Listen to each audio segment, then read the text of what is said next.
Sir আপনি আজকে আমাদের স্যার আসছেন, আমি নিজে স্যার দিয়েছিলাম, কিন্তু আমার সৌভাগ্য আমার মেয়ে।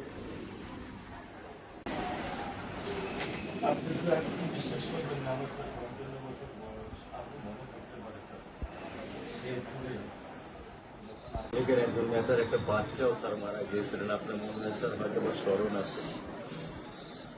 ভালোবাসা আর ঋণের কাছে স্যার আমরা ঋণী, কিন্তু স্যার আমার মারা যাওয়ার পর আমার আম্মার যে কষ্টটা দেখেছি তা আপনার স্যার কিছুটা আমি বুঝতে পারি। আমি আপনাদেরকে বলার জন্য আজকে এখানে এসেছি যে এটা বিচারিক ছিল। আমি তো অনেক কথা বলতে পারি, দুটো কথা আমি বলতে চাই। ইনশাল্লাহ এতটুকু বিশ্বাস রাখেন যে আল্লাহ মধ্যে বিচার বিচার আপনারাই দেখবেন।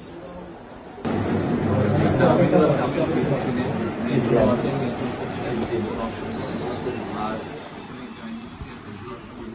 আসামিকে ধরা হয়েছে, ব্যবস্থা করা হচ্ছে, এরপরে বিচার ইনশাল্লাহ আইন উনিও কন্যা সন্তান, আমিও কন্যা সন্তান, উনিও কন্যা সন্তান। আজ আমরা জানি কন্যা সন্তানের কষ্টটা আমরা একটা ছবি ছিল স্যার কিছু বলে বলেন না, আমি শুধু আপনি মেয়ের বাবা, আপনিও স্যার একজন মেয়ের বাবা, শুধু একটা আমি দৃশ্য আপনাকে স্যার দেখো, আর কিছু দেখাবো না স্যার, আমি দেখবো না স্যার, স্যার আমি দেখবো না স্যার, এটা নিয়ে আমি সারা জীবন স্যার আমি কি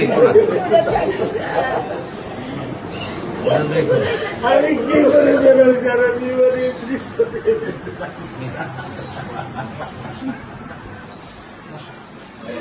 আমার এই দৃশ্য আমি কি দিয়ে পূরণ করবো? আমার মেয়ে শুক্রবারে আমার সাথে মসজিদে নামাজ পড়ে, আমি 3 ওয়াক্ত নামাজ বাসায় পড়ি স্যার, কারণ ও আমার সাথে নামাজ পড়তে পছন্দ করে। 2 ওয়াক্ত নামাজ আমি ওকে নিয়ে স্যার আমার বাসায় পড়ি স্যার।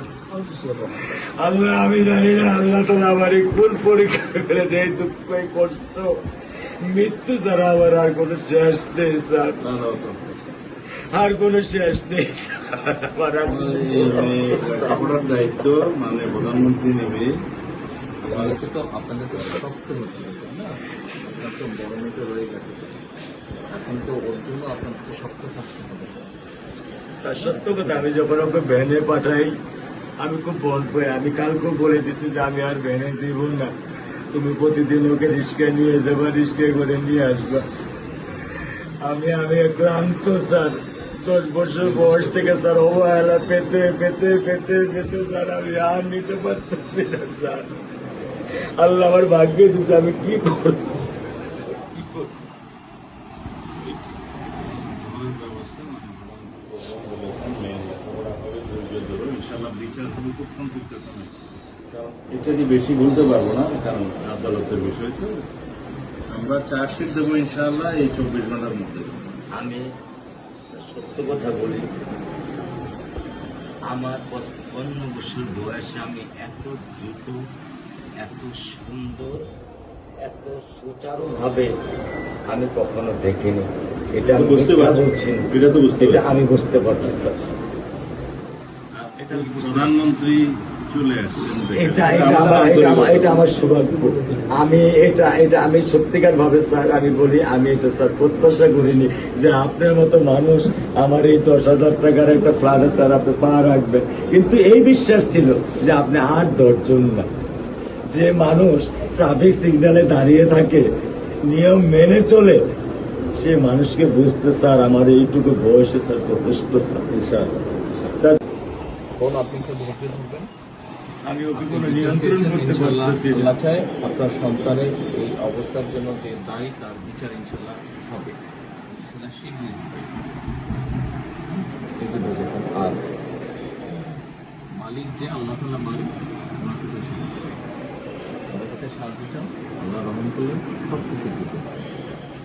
মানুষ হিসাবে আমাদের যেটা করার আমরা স্যার মিরপুর 10 নম্বর আইডিয়াল স্কুলে ক্লাস 9-এ পড়েছে। টোটাল ওগুলা নিয়ে চিন্তা করবেন না, ওগুলা ইনশাল্লাহ ব্যবস্থা। আপনি যখন যেহেতু বলেছেন, আপনি আপনার কষ্টের কথা বলেছেন, সেই ব্যাপারে আমরা যেটা আমাদের পক্ষে সম্ভব ইনশাল্লাহ। আপনি কিছু বলবেন? চাওয়া স্যার আপনাদের আপনি আমাদের একটু মেহরবানি করে আমাদের খেয়াল রাখবেন, মেহরবানি করে দেন। আমরা প্রথমে সবচেয়ে আগে যেটা এই মুহূর্তে আমরা করতে চাই সেটা হচ্ছে যে এই অন্যায়ের সাথে যে জড়িত তার বিচার আমরা আগে করতে চাই, তার বিচারের ব্যবস্থা আমরা আগে করতে চাই, এইটা আমরা আগে প্রথমে করতে চাই। আপনাদেরকে শক্ত থাকতে হবে, ধৈর্য ধরতে হবে, ওর দিকে তাকে শক্ত থাকতে হবে। এক সন্তান আল্লাহ নিয়ে গেছে, আরেক সন্তান আপনার কাছে আছে, ওর কথা মনে করে আপনাদেরকে শক্ত থাকতে হবে, ওর দিকে তাকে। ঠিক আছে?